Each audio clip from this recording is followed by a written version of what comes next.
আসসালামু আলাইকুম প্রিয় ভাই বোনেরা, আশা করি আল্লাহর রহমতে আপনারা সকলেই ভালো আছেন। আমি প্রথম পার্টে ঋণের ব্যাপারে সব আলোচনা করেছি। এবার দ্বিতীয় পার্টে আমি আলোচনা করব ঋণের প্রকারভেদ। ঋণকে ভাগে ভাগ করা যায়। ঋণের বিভিন্ন প্রকার রয়েছে। যেমন এক হচ্ছে পাওনাদারদের বিবেচনায় ঋণ দু প্রকার হয়, এক আল্লাহর ঋণ এবং বান্দার ঋণ। আবার বিবেচনা ঋণ দুই প্রকার হয়, একটা শর্তমুক্ত সাধারণ ঋণ আর একটা হচ্ছে দৃঢ় বা মজবুত ঋণ। আবার রহিত হওয়া এবং না হওয়ার দিক থেকেও ঋণ দুই প্রকার হয়, একটা সহি ঋণ আর একটা গায়রে সহি ঋণ। এইসব নিয়ে আমি আজ আলোচনা করব। তাহলে আমি প্রথমে শুরু করছি পাওনাদারদের বিবেচনায় ঋণ দুই প্রকার, একটা আল্লাহর ঋণ আর একটা বান্দার ঋণ। আল্লাহর ঋণ কোনটা? আল্লাহর ইবাদত ও তার নৈকট্য হাসিলই এই ঋণ বা দেনার মূল উদ্দেশ্য। পার্থিব কোনো উপকার বা স্বার্থ এখানে মুখ্য নয়। যেমন সাদকাতুল ফিতরা, সিয়ামের ফিদিয়া, মানতের দেনা, বিভিন্ন প্রকার কাফফারা প্রভৃতি। এই সকল ঋণ বা দেনাগুলো আল্লাহর ইবাদত হিসেবে মুসলিমগণ আদায় করে থাকেন। আর আল্লাহর ঋণ অবশ্যই পরিশোধযোগ্য। ইবনে আব্বাস রাদিয়াল্লাহু তাআলা বলেন, একদিন এক ব্যক্তি আল্লাহর রাসূল সাল্লাল্লাহু আলাইহি সাল্লামের কাছে এসে বললেন, হে আল্লাহর রাসূল, আমার মা রমজানের সিয়াম কাজা রেখে ইন্তেকাল করেছেন, আমি কি তার পক্ষ থেকে সেই কাজা আদায় করে দেব? রাসূল সাল্লাল্লাহু আলাইহি সাল্লাম তখন বললেন, যদি তোমার মায়ের কোনো ঋণ থাকতো তবে তুমি কি সেটা পরিশোধ করতে না? সে বলল, হ্যাঁ। তখন তিনি বললেন, তাহলে মনে রেখো, আল্লাহর ঋণ সর্বাধিক পরিশোধযোগ্য। তাছাড়া আল্লাহর পথে সাধারণ দান সাদকাহ করাও আল্লাহর ঋণের অন্তর্গত। মহান আল্লাহ তাআলা বলেন, যারা আল্লাহকে উত্তম ঋণ দেয় তাদেরকে দেয়া হবে বহুগুণ বেশি, আর তাদের জন্য রয়েছে সম্মানজনক পুরস্কার। হাদিস 57/118। এবার বান্দার ঋণ কি? এটা এমন ঋণ যা কোনো ব্যক্তি নিজের অধিকার বলে তা পরিশোধে তাগাদা করতে পারে।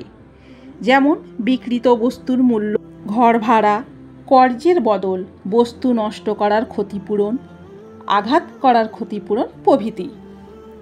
এবার আমরা আলোচনা করব সম্পর্কের বিবেচনায় ঋণ আবার দুই প্রকার হয়ে থাকে, একটা শর্তমুক্ত সাধারণ ঋণ আর একটা হচ্ছে দৃঢ় বা মজবুত ঋণ।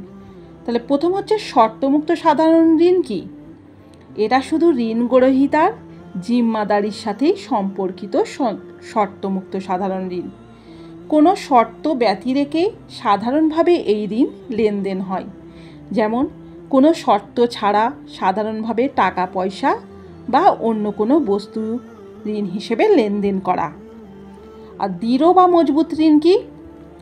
পাওনার মূল্যমান সম্পন্ন বস্তুর সাথে সম্পৃক্ত শক্তিশালী ঋণ, যা দেনা পরিশোধের প্রমাণ হিসেবে মূল্যায়িত হবে। যেমন বন্ধক রাখা অবস্থায় ঋণ। ইবনু আবিদিন বলেন, যদি ঋণগ্রহীতা ঋণদাতার কাছে বন্ধক রেখে মারা যায় এবং সে এছাড়া অন্য কোনো সম্পদ না রেখে যায়, তাহলে তার কাফন দাফনের পূর্বে ঋণদাতা বা বন্ধকগ্রহীতার ঋণ পরিশোধের ব্যবস্থা করতে হবে। আর ঋণ পরিশোধের পর অতিরিক্ত কিছু থাকলে তা দিয়ে কাফন দাফনের কাজে খরচ করা হবে। উসুলে ফিকহের মূলনীতি হল, জীবনদশাতে যে অধিকারগুলো অগ্রবর্তী, মারা গেলে সেই অধিকারগুলো আগে আদায় করতে হবে। এবার আমরা আলোচনা করব রহিত হওয়া এবং না হওয়ার দিক থেকে ঋণ আবার দুই প্রকার, একটা সহি ঋণ আর একটা গায়রে সহি ঋণ। সহি ঋণ কি? এটা এমন ঋণ পরিশোধ করা বা পাওনাদারের মাফ করা ছাড়া যেই ঋণের দায় রহিত হয় না। যেমন কর্জের পাওনা, মোহরের দেনা পাওনা, বস্তু ব্যবহার বা ভোগের পাওনা ইত্যাদি। এই ঋণগুলোর ক্ষেত্রে পাওনাদার যদি ঋণ মওকুফ না করে এবং ঋণগ্রহীতা দেনা পরিশোধ না করে, তাহলে ঋণগ্রহীতা সেই ঋণের জন্য দুনিয়াতে যেমন দায়বদ্ধ থাকবেন, তেমনি আখিরাতেও জবাবদিহির সম্মুখীন হবেন। এমনকি নিজের আমল দিয়ে হলেও সেই ঋণ পরিশোধ করতে হবে। আর ঋণ গ্রহণকারীর নেক আমলের পুঁজি না থাকলে ঋণদাতার পাপ তার মাথায় চাপিয়ে দেয়া হবে। গায়রে সহি ঋণ কি? এটি এমন ঋণ পরিশোধ করা বা পাওনাদার কর্তৃক মাফ করে দেওয়া ছাড়া অন্য কোনো কারণে এই ঋণের দায়রহিত হয়ে যায়। যে একটি নির্দিষ্ট পরিমাণ অর্থের বিনিময়ে নিজের মুক্তির জন্য তার মনিবের সাথে চুক্তিতে আবদ্ধ হয়, এই গোলাম যদি সেই চুক্তির পাওনা পরিশোধ করতে অক্ষম হয়ে যায়, তাহলে তার অক্ষমতার কারণে পাওনা রহিত হয়ে যাবে।